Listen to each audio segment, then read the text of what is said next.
اس کی ٹریننگ کی جاتی ہے، اس بچے کو یہ بتایا جاتا ہے کہ صحیح کیا ہے اور غلط کیا ہے، سچ کیا ہے اور جھوٹ کیا ہے، امانت کیا ہے اور خیانت کیا ہے، اچھائی کیا ہے اور برائی کیا ہے، نیکی کیا ہے اور بدی کیا ہے، محبت کیا ہے اور نفرت کیا ہے، کامیابی کیا ہے اور ناکامی کیا ہے۔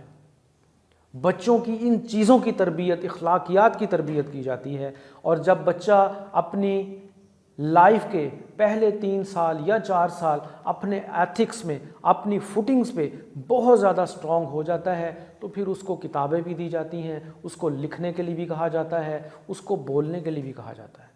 وہ بچہ یہ اپنی ٹریننگ میں سارے کام کر چکا ہوتا ہے، لیکن ہمارے ہاں یہ ٹرینڈ ریورس ہے، الٹا ہے۔ اس کے بعد میں اب آتا ہوں ان کوالٹیز کی طرف جو ایک کامیاب اسٹوڈنٹ میں ہونی چاہیے۔ بہت سارے ماہر تعلیم ہیں جنہوں نے پوری دنیا میں بہت ساری کتابیں لکھی ہیں، بہت سارے مضمون لکھے ہیں کہ کامیاب اسٹوڈنٹ کے اندر کون سی کوالٹیز ہونی چاہیے۔ میں آپ سے صرف 10 کوالٹیز کا ذکر کروں گا۔ اگر وہ آپ کے اندر ہیں تو آپ ایک کامیاب اسٹوڈنٹ ہیں، اگر نہیں ہے تو یہ کوالٹیز اپنے اندر پیدا کیجئے اور کامیاب بنیے۔ اور ان کوالٹیز کا تعلق نمبر حاصل کرنے سے ہرگز نہیں ہے۔ ہمارے ہاں یہ سمجھا جاتا ہے کہ وہ اسٹوڈنٹ جس کے نمبر زیادہ ہیں وہ کامیاب ہے، جس کے نمبر کم ہیں وہ شاید ناکام ہے۔ اچھے اور زیادہ نمبر لینا اچھی بات ہے، بری بات نہیں ہے، لیکن کم نمبر آنا یہ بری بات نہیں ہے۔ اور آج آپ ایک چیز لے کے چلیے اپنے ساتھ کہ ایک اسٹوڈنٹ کے لیے کسی کتاب یا نوٹ سے پڑھ کر اس کو ایک لکھ کر ایک پیپر کی شکل میں ٹرانسلیٹ کر کر آپ اگر پاس ہو جاتے ہیں یا اچھے نمبر لے لیتے ہیں تو یہ کافی نہیں ہے۔ آپ کو کچھ خاص کرنا پڑے گا، کچھ آؤٹ آف باکس کرنا پڑے گا۔ نمبر لینا پھر کہوں گا کہ یہ بہت بڑی بات نہیں ہے۔ کرنا کیا پڑے گا، ہم اس طرف آتے ہیں۔ میں آپ کو 10 ایسی چیزیں بتاؤں گا، 10 ایسی خوبیاں بتاؤں گا، اگر وہ آپ اپنے اندر ڈیولپ کر لیں تو آپ ایک کامیاب اسٹوڈنٹ ہیں، آپ کے پاس ایک کامیاب مستقبل ہے۔ پہلی خوبی، بلیف ان اللہ، اللہ تعالیٰ پہ یقین رکھیے۔ اللہ تعالیٰ نے انسان کے بارے میں قرآن پاک میں 4 قسمیں کھا کر اللہ نے یقین دلایا۔ کیا اللہ نے کہا قسم ہے انجیر کی، قسم ہے زیتون کی، قسم ہے طور سینا کے پہاڑوں کی، اور قسم ہے اس امین کے شہر کی یعنی کہ مکہ کی۔ اور ان 4 قسموں کے بعد اللہ تعالیٰ نے کہا کہ یقیناً ہم نے انسان کو بہترین ساخت میں بنا کر پیدا کیا ہے۔ تو اللہ تعالیٰ ہمیں یہ یقین دلا رہا ہے کہ ہم سے اچھی اللہ کی کوئی مخلوق نہیں ہے۔ تو ہمیں اللہ پہ یقین ہونا چاہیے، اس ذات پہ، اس رب کائنات پہ جو انسان کو 70 ماؤں سے بھی زیادہ پیار کرتا ہے۔ ہم سے بھی اللہ اتنا ہی پیار کرتا ہے۔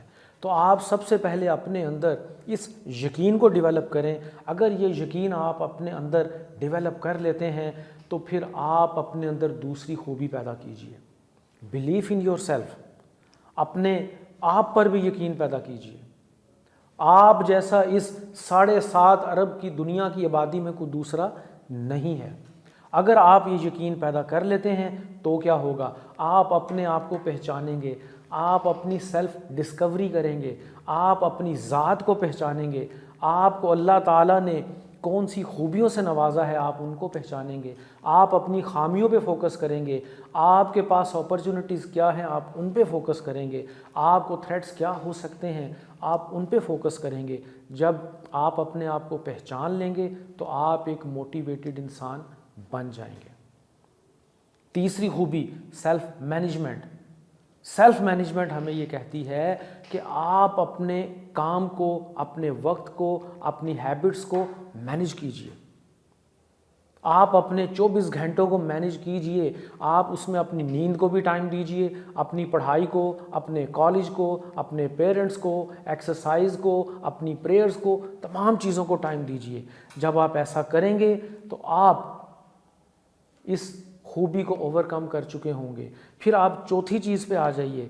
اگر آپ ایک کامیاب اسٹوڈنٹ بننا چاہتے ہیں تو آپ پازیٹیو تھنکر بن جائیے، اچھی اور مثبت سوچ رکھیے۔ آج تک دنیا کی ہسٹری یہ کہتی ہے جتنے بھی کامیاب لوگ اس دنیا میں آئے یا ہیں ان سب میں ایک ہی خوبی پائی جاتی تھی، وہ یہ کہ ان کی سوچ بڑی پازیٹیو تھی۔ وہ کبھی بھی نیگیٹو اپروچ کے ساتھ نہیں چلتے تھے۔ ایز اے اسٹوڈنٹ میں آپ کو یہ کہوں گا کہ آپ پازیٹیو سوچ کو اڈاپٹ کرتے ہوئے آپ چیزوں کے سلوشن کی طرف جائیے، پرابلمس کی طرف مت جائیے۔ آپ اپنی رسپانسبلٹی کی طرف آئیے، اپنے رائٹس کی طرف مت آئیے۔ آپ روشنی کی طرف آئیے، اندھیروں کی طرف مت آئیے۔ اس کے بعد 5ویں خوبی جو آپ نے اپنے اندر پیدا کرنی ہے، آپ رسپانسبل بنیے، ٹیک رسپانسبلٹیز۔ آپ کامیاب ہوئے ہیں تو اس کی رسپانسبلٹی لیجئے، اگر کبھی لائف میں ناکام ہوئے ہیں تو اس کی بھی رسپانسبلٹی لیجئے۔ زندگی انہی کامیابی اور ناکامیوں کا نام ہے، کبھی بھی یہ ذمہ داری دوسروں پہ مت ڈالیے۔ تو رسپانسبل بنیے، اور جب آپ رسپانسبل بنتے ہیں تو آپ کانفیڈنٹ ہو چکے ہوتے ہیں، آپ بڑے کانفیڈنس سے کوئی بھی بات شیئر کرتے ہیں، سوچتے ہیں، سمجھتے ہیں۔ اس کے بعد اگلی خوبی 6 نمبر پر ہارڈ ورکر بنیے۔ قرآن پاک میں ہے وَلَيْسَ لِلْإِنسَانِ إِلَّا مَا سَعَىٰ، کہ انسان کے لیے وہی کچھ ہے جس کی وہ محنت کرتا ہے۔ تو آپ ہارڈ ورکر بنیے، محنت کا اس دنیا میں کوئی بھی نعم البدل نہیں ہے۔ میں نے اسٹوڈنٹ کے اندر، کامیاب اسٹوڈنٹ کے اندر ایک اور خوبی دیکھی کہ وہ ہارڈ ورکر ہونے کے ساتھ ساتھ سمارٹ ورکر بھی ہیں۔ سمارٹ ورکر کا مطلب یہ ہے کم سے کم ریسورسز میں بہتر سے بہترین کام کر لیتے ہیں وہ۔ سمارٹ ورکر کا مطلب یہ ہے کہ وہ مہینوں کا کام دنوں میں، دنوں کا گھنٹوں میں، اور گھنٹوں کا کام منٹس میں کر لیتے ہیں۔ تو میں یہ کہوں گا کہ آپ سمارٹ ورکر بنیے۔ جو سمارٹ ورکر ہوتے ہیں وہ ایک کریٹیو مائنڈ رکھتے ہیں، وہ انوویٹیو مائنڈ رکھتے ہیں، تو آپ وہ بنیے۔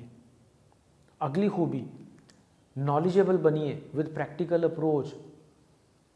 اللہ تعالیٰ نے اپنے نبی کو جب پہلی وحی نازل کی تو اس کا پہلا لفظ کیا تھا؟ اقرا، پڑھیے۔ تو آپ بھی پڑھیے۔ یہ ساری زندگی سیکھنے کا نام ہے۔ آپ ایک کام کیجئے، آپ اپنے سیکھنے کے عمل کو 3 حصوں میں ڈیوائیڈ کیجئے، لرن، ان لرن اور ری لرن، کہ پہلے آپ سیکھیے اور سیکھنے کے بعد وہ چیزیں جو آپ کی ضرورت کی نہیں ہیں ان کو بھلا دیجئے اور دوبارہ سے سیکھیے۔ جب آپ یہ کریں گے تو آپ اپنے نالج میں، اپنے وزڈم میں، اپنی سوچوں میں، اپنی تخلیقی صلاحیتوں میں بہت آگے جا چکے ہوں گے۔ اور میں نے آپ سے کہا نالج ود پریکٹیکل اپروچ، تو جو اسٹوڈنٹ اپنا علم حاصل کرتے ہیں اور پریکٹیکل اپروچ کے تحت چلتے ہیں وہ اپنے ساتھ ساتھ اپنی سوسائٹی میں رہنے والے لوگوں کا بھی سوچتے ہیں کہ ہمیں لوگوں کے بھی کام آنا ہے۔ یہ ہے پریکٹیکل اپروچ۔ اس کے بعد 8ویں خوبی کہ جتنے بھی کامیاب اسٹوڈنٹ ہوتے ہیں وہ پڑھائی کے ساتھ ساتھ کو کریکولر یا ایکسٹرا کریکولر ایکٹیویٹیز میں بھی بڑھ چڑھ کر حصہ لیتے ہیں۔ وہ ایکسرسائز کرتے ہیں، وہ کھیل کے میدان میں جاتے ہیں، وہ بہت ایکٹیو ہیں۔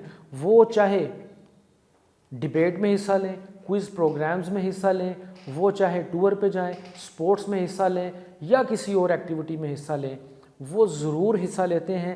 یہ چیزیں آپ کی پرسنالٹی پہ بڑا پازیٹیو امیج لے کے آتی ہیں۔ 9ویں خوبی جو آپ نے اندر پیدا کرنی ہے، رسپیکٹ اینڈ اوبیڈینسی۔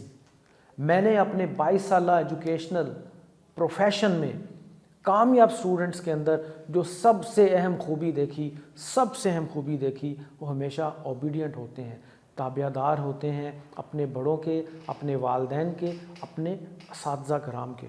وہ نافرمان نہیں ہوتے۔ Respect others and be respected کے فارمولہ پر وہ عمل کرتے ہیں۔ وہ لوگوں کی عزت کرتے ہیں، بڑوں کی عزت کرتے ہیں، چھوٹوں سے پیار کرتے ہیں۔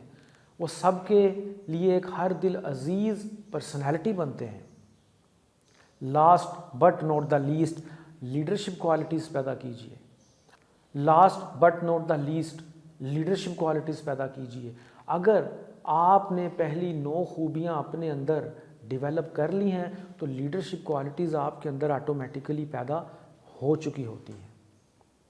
اور جب آپ کے اندر لیڈرشپ کوالٹیز پیدا ہو چکی ہوتی ہیں تو آپ لوگوں کے لیے سورس آف انسپریشن بن چکے ہوتے ہیں۔ آپ اپنے لیے نہیں، اللہ کے لوگوں کے لیے سوچتے ہیں۔ تو میں آپ سے علامہ صاحب کے ان اشعار کے ساتھ اپنی بات کو مکمل کروں گا۔ خدائے لم یزل کا دست قدرت تو زباں تو ہے، یقین پیدا کرے غافل کہ مغلوب گماں تو ہے، پرے ہے چرخ نیلی فام سے منزل مسلماں کی، ستارے جس کی گرد راہ ہوں وہ کارواں تو ہے۔ بہت شکریہ، اللہ حافظ۔